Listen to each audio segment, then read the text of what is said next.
Unajua kuitazama Simba sasa hivi ni starehe, hasa wanavyocheza game zao, wana dominate, wanafanya kila kitu ambacho kwenye mpira wa miguu unaenjoy kutazama.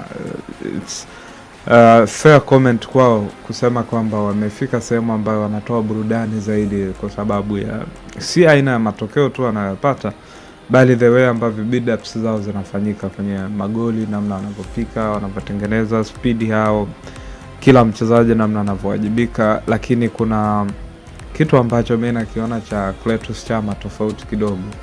Njaa yake pengine ungeweza kufikiri ndo anatafuta usajili. Sijui kama walimpa mkataba wa muda mfupi ama vipi, lakini ni mchezaji ambaye anaonesha utofauti kila akicheza uwanjani. Performance yake na uwezo pia wa kuongoza wenzie vimekuwa ni moja kati ya vitu vya ziada sana kwenye miguu yake. Nafikiri amefunga mechi 5 mfululizo. Imekuwa ni kwa muda mrefu sana kumwona Chama akiwa kwenye performance kubwa ya namna hii. Moreover, hata Selemani Mwalimu naye naona anafunga kila uchao, anazidi kuonesha performance. First touch yake ya kwanza jana ilikuwa ni goli ambalo alifunga kwa tap-in mpira wa David Kameta Duchu.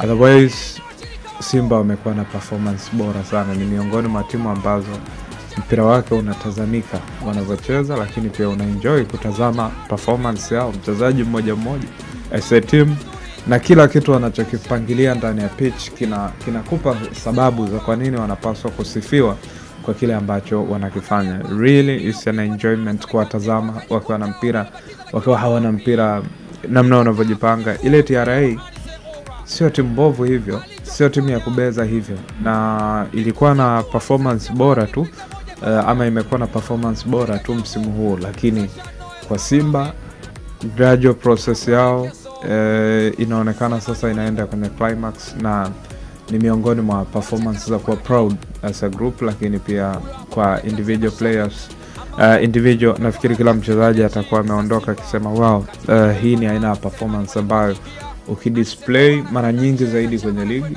unastahili pengine kuingia kwenye nafasi ya ubingwa. Sawa, mechi za nusu zinatamanisha. Mimi namuona Yanga na Simba finali.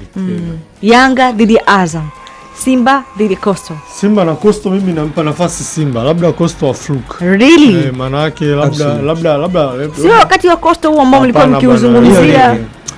Unajua Coastal ile iliyocheza finali na Yanga, ile ilikuwa Coastal bora kuliko Coastal hata hii ya Singida juzi. Sio kwamba Coastal ikiamua imeamua lake. Nikwambie kitu. Kamera ingetakiwa kwa kwako.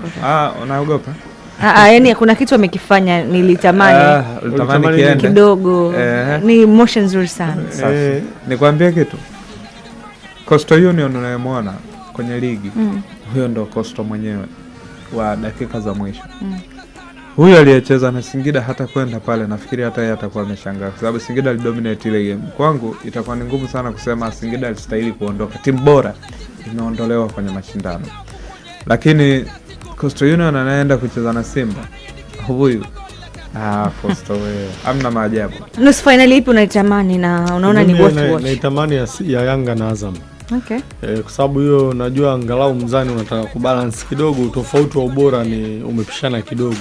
Yanga na Azam watatupa mechi nzuri. Always huwa Yanga na Azam wanatupa mechi nzuri. Mechi zao zinakuwa na magoli, mechi zao zinakuwa na ufundi mwingi, mechi za Yanga na Azam zinakuwa na magoli mengi. Wakati mwingine ni ngumu sana kuiona mechi yao ikaisha bila, very rare. Yani mara chache sana ndio huwa inatokea. Kwa hiyo mimi nusu finali yangu bora itakuwa ya Yanga na Azam. Wale watatupa mechi nzuri. Siamini kama itakuwa mechi rahisi kwa timu yoyote, isipokuwa ni mechi ambayo najua ubora wa wachezaji hautofautiani sana. Isipokuwa uchezaji wa mchezaji mmoja unaweza kweli kuamua mechi. Kuna hiyo impact, mchezaji anaweza kuathiri mchezo kwa uwezo wake. Lakini collective as a team, ni timu ambazo daraja la ubora halijapishana sana. Ndio maana naamini mimi kwenye msimu mzima Yanga huwa anacheza mechi ngumu za uhakika 4 tu. Mechi 2 dhidi ya Simba, mechi 2 dhidi ya Azam FC, na naitarajia hii mechi inaenda kuwa ngumu. Na msimu huu ameshakutana mara nyingi Yanga na Azam. Wamekutana kwenye ligi mara moja mpaka sasa, wakakutana finali ya Mapinduzi, wakakutana nusu fainali ya kombe la Muungano, sasa hivi wanakutana nusu fainali ya kombe la FA, alafu kutakuwa kuna mechi nyingine ya ligi inakuja. Kwa hiyo kwenye huu msimu Azam na Yanga tayari wamekutana mara 5. Yanga na Simba wamekutana mara 2 kwenye ligi, wamekutana fainali ya kombe la Muungano, na sasa hivi nafikiri kuna uwezekano wakakutana pia. Walikutana fainali ya Mapinduzi pia. Fainali ya Mapinduzi ilikuwa Yanga na Azam. Sasa Yanga na Simba wamekutana kwenye ligi mara 2, kwenye Muungano mara 1, na kama hiyo watakutana fainali Ngao ya Jamii. Lakini Azam na Yanga ndo wameshakutana mara nyingi, yani wamekutana kwenye ligi mara 1 mpaka sasa, kwenye fainali ya Mapinduzi, nusu fainali ya kombe la Muungano, nusu fainali save FA, na watakuwa na mchezo wa ligi. Utakuwa mechi 5 kwenye msimu huu Yanga na Azam. Hizo ni guarantee, lazima wazitimize. Kwa hiyo Simba na Yanga pia wana possibility ya kukutana mara 5. Na wish iwe hivyo. Mimi natamani, mimi nikiuliza natamani. Hamuoni kama kuna ugumu? Hapana, unajua shida iliyopo bado, yani hatujampata mtu ambaye ameshonwa vizuri. Kamdomo. Tunataka. Hebu naomba muirudie hiyo. Hebu rudia. Shida ni nini hasa ambacho hebu subiri niulize hili swali. Upande. Chambua tukusikie. Unaionaje hiyo mechi itakuwaje? Wewe unaonaje kwa hiyo? Kennedy Juma wetu. Haya bwana.